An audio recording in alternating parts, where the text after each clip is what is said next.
Tuhan mau tinggal di hati kita, asal hati kita bersih. Oleh sebab itu Sulaiman berkata, jagalah hatimu baik-baik, karena hatimu adalah sumber segala sesuatu. Dalam Alkitab terjemahan bahasa Indonesia sehari-hari berkata, jagalah hatimu baik-baik, karena hatimu menentukan masa depan.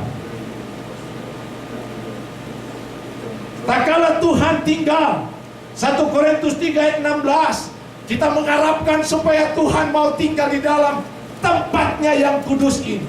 Mari kita jaga hidup kita supaya dia bisa tinggal tetap di hati kita. Satu penghargaan yang luar biasa, Tuhan mau hadir di hidup kita. Dan wujud penghargaan yang terbesar yang Tuhan berikan bagi dunia ini, termasuk bagi saudara, termasuk bagi saya, yang Alkitab berkata, karena begitu besar kasih Allah ke dunia ini, Dia berikan anaknya yang tunggal, sehingga setiap orang yang percaya kepadanya tidak akan binasa, melainkan beroleh hidup yang kekal.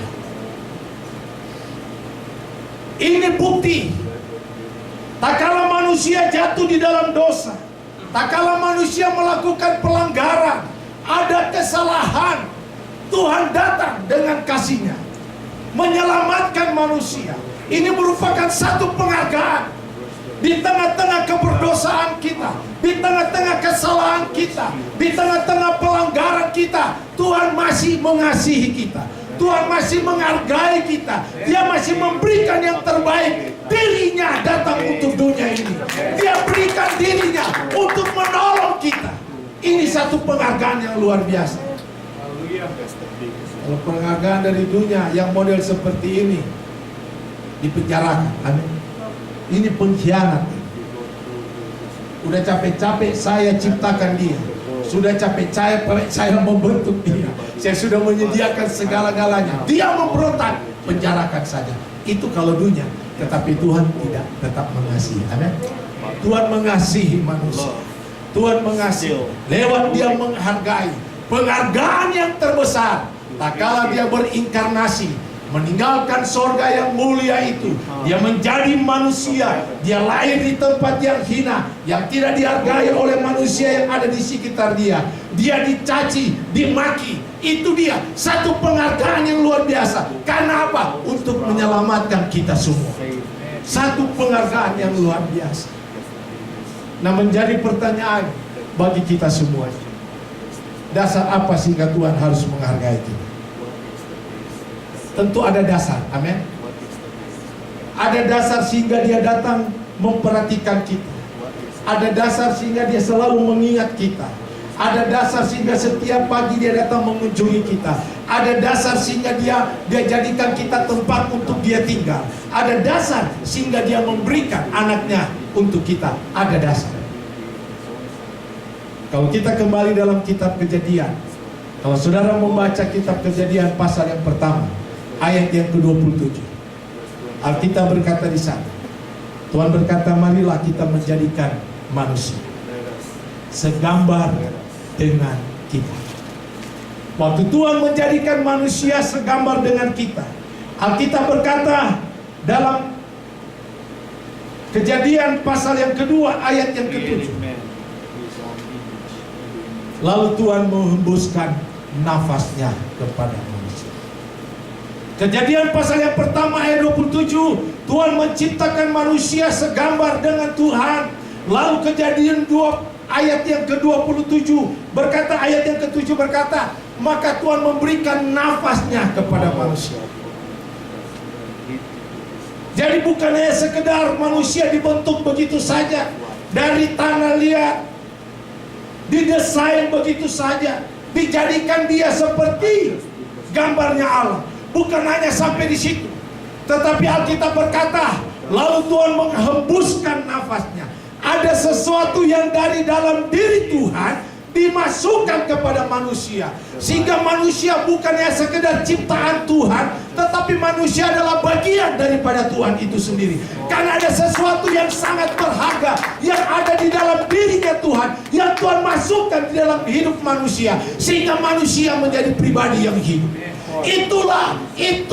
Itu dasar. Itu dasar sehingga kita sangat berharga.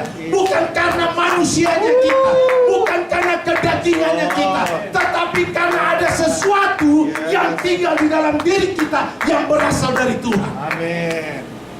Yes. Tuhan bisa selesai dia bentuk manusia dari debu tanah, bisa saja dia berkata, Adam berjalan, bisa nggak? Bisa nggak? Amin. Tuhan bisa katakan, Adam bernafas, bisa nggak? Bisa, karena Tuhan kita adalah Tuhan yang Maha Kuasa.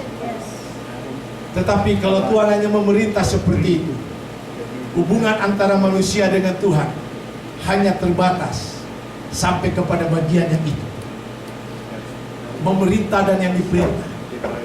Tetapi Tuhan tidak mau hubungan kita hanya sampai kepada bagian-bagian yang terbatas itu. Oleh sebab itu, waktu dia membentuk manusia, sudah jadi, manusia sudah jadi, tetapi belum bernafas, belum bergerak, belum ada kehidupan. Maka Tuhan taruh kehidupannya berasal dari dirinya. Dari dirinya keluar nafas hidup itu dari mulutnya Tuhan. Tuhan hembuskan itu kepada manusia, sehingga manusia itu hidup. Dan itulah yang berharga di dalam diri manusia. Sehingga tak kala manusia jatuh di dalam dosa, Tuhan datang menghargai manusia, mengunjungi manusia, karena ada sesuatu yang ada dalam diri manusia yang berharga, yang Tuhan titipkan, yang Tuhan masukkan kepada manusia. Sehingga waktu jatuh dalam dosa, dia harus berinkarnasi, menolong manusia itu, menyelamatkan manusia. Karena bagi Tuhan, kita adalah pribadi yang sangat berharga. Waktu malaikat jatuh dalam dosa, tidak ada keselamatan bagi malaikat. Karena waktu Tuhan menciptakan malaikat, dia jadi begitu saja.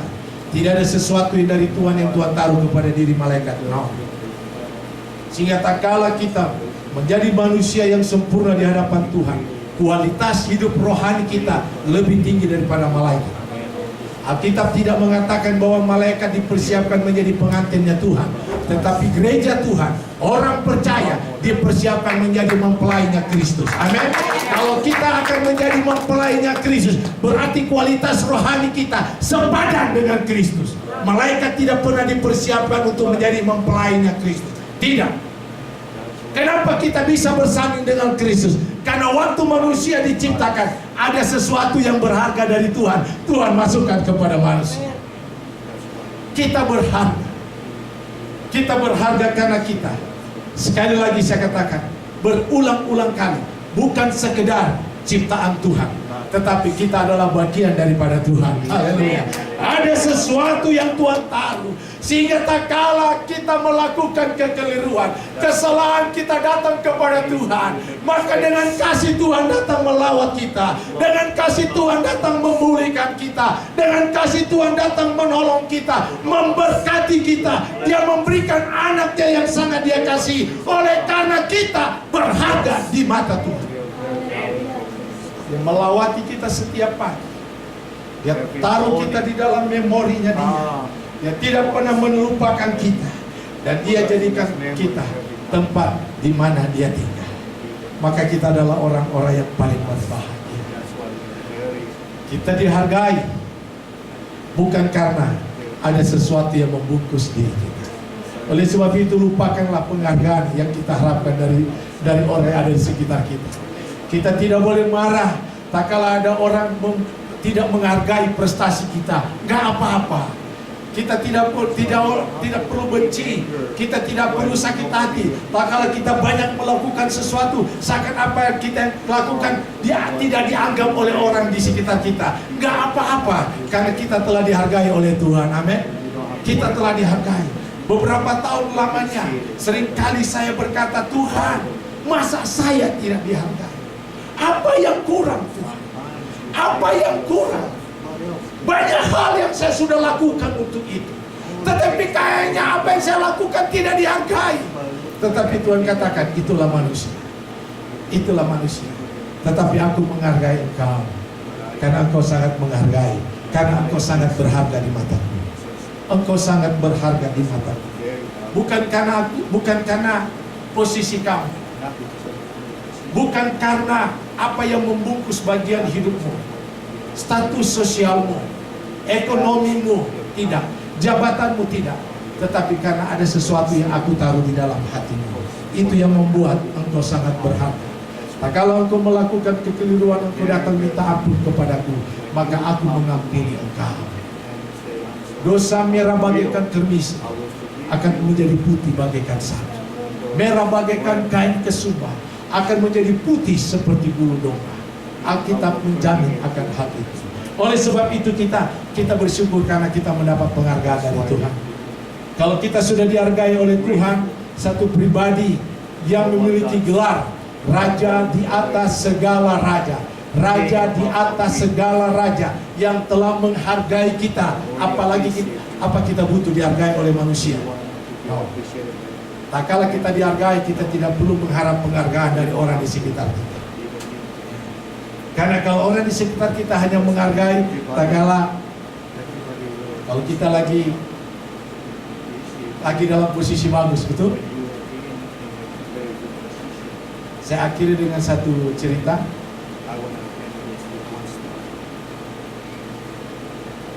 Satu saat saya mengunjungi satu gereja. Waktu saya turun dari mobil, ada beberapa jemaat yang lihat saya turun dari mobil, lagi ngobrol dengan pendetanya. Waktu mereka lihat saya turun, langsung turun juga mereka. Ada kurang lebih 5 orang. Turun, jemput saya.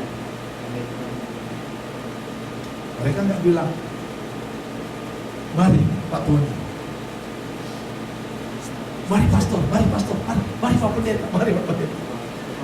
Jadi bukan Toninya, pendetanya ini, pastornya ini. Dan saya tidak menjamin di waktu saya pensiun dari pendeta, lalu saya datang dijemput oleh 5 orang. Nggak ada jaminan untuk itu, amin. Dan tidak pernah diharapkan. Dan itu memang tidak dibutuhkan oleh kita. Kenapa?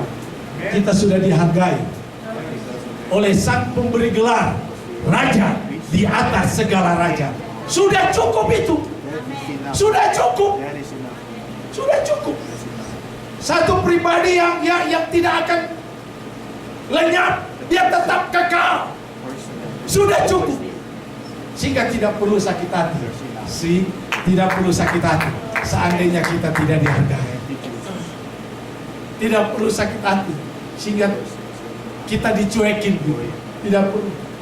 Tak kala kita sudah bersusah payah memajukan sesuatu pelayanan mungkin, melakukan kemajuan dalam satu organisasi, apakah itu organisasi sosial, gereja, apakah itu kita telah melakukan banyak untuk keluarga kita, famili kita, tetapi ujung-ujungnya kita tidak dihargai, nggak masalah. Apa yang kita lakukan itu memang merupakan satu tanggung jawab, amin. Satu tanggung jawab. Ya. Saya ingat opung kita bersaksi tadi malam. Tak kala seorang istri merawat suami bukan satu beban, tetapi tanggung jawab. Satu tanggung jawab.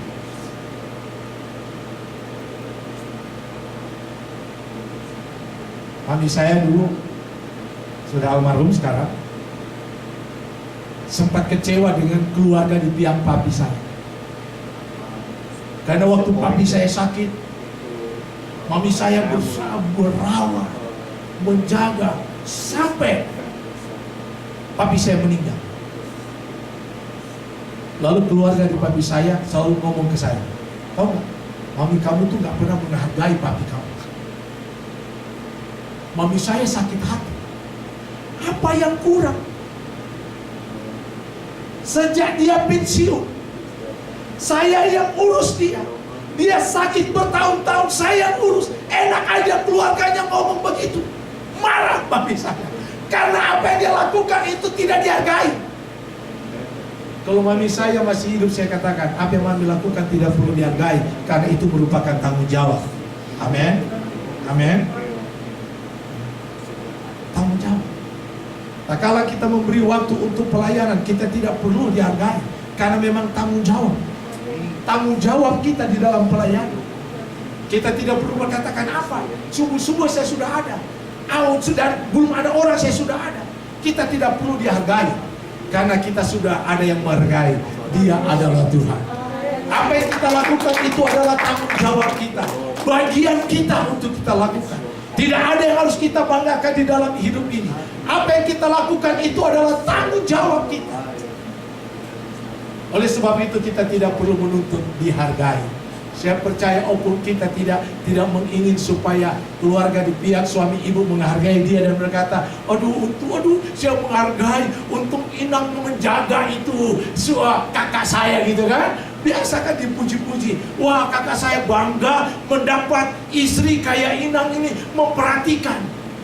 Lalu rasa bangga enggak, cukup karena Tuhan telah menghargai. Amin.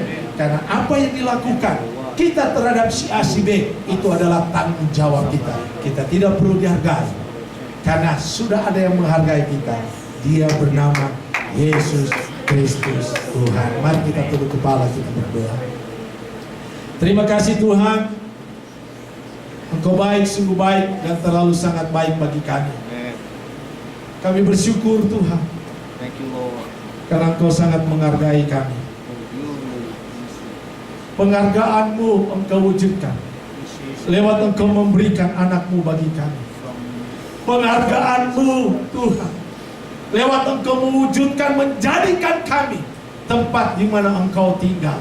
Baik-Mu yang kudus, Roh Kudus tinggal di dalam hidup kami. Penghargaan-Mu bagi kami lewat Engkau mewujudkan, selalu mengingat hidup kami, selalu menjaga kami, memperhatikan kami. Terima kasih Tuhan. Wujud di mana Engkau menghargai kami. Engkau selalu datang mengunjungi kami setiap pagi. Terima kasih Bapa. Terima kasih. Hal ini yang membuat kami tidak perlu Tuhan kecewa. Tak kala ada orang tidak menghargai jerih payah kami, tak kala ada orang tidak menghargai pengorbanan kami, kami tidak perlu kecewa. Kami tidak perlu sakit hati. Tak kala kami banyak melakukan sesuatu Tuhan, kami tidak perlu untuk merasa diri dirugikan karena tidak dihargai, karena kami telah dihargai oleh Engkau. Kami bersyukur untuk penghargaan itu Tuhan. Terima kasih, dan ajarkan kami tetap melakukan tanggung jawab kami sebagai orang percaya. Tanggung jawab kami sebagai orang yang telah dihargai Tuhan, untuk memberkati satu dengan yang lain, memberkati pelayanan, memberkati keluarga, memberkati orang yang ada di sekitar kami. Karena itu merupakan tanggung jawab yang Tuhan berikan dalam hidup kami. Terima kasih Bapa. Terpujilah nama Tuhan kekal selama-lamanya. Tanamkanlah firman itu dalam lubuk hati kami yang paling dalam. Biarlah firman ini menjadi berkat dalam hidup kami, bertumbuh berbuah, dan menjadi bagian hidup kami, menjadi bagian bagi orang yang ada di sekitar kami. Di dalam nama Tuhan Yesus Kristus. Haleluya. Amin.